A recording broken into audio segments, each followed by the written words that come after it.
los choques y enfrentamientos violentos. Esa violencia es instrumentalizada. Y hasta métodos violentos. La utilización de la violencia. Que habla de violencia o amenaza de violencia. El alzamiento público y violento. Se destrozaron los coches de la Guardia Civil. Sabe que eran 7 coches.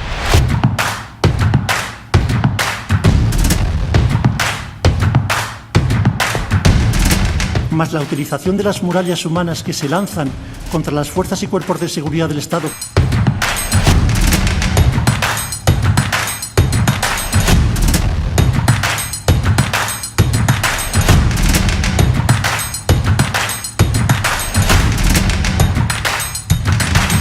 ...50 páginas del escrito de la Fiscalía se dedican única y exclusivamente a hablar de actos de manifestación pacífica. Por favor, no nos pongan las caceroladas, ni los cánticos ni las canciones populares. Es que eso es un atentado al derecho a la protesta. El señor Baena. Daniel Baena. Del señor Baena. Teniente coronel Baena.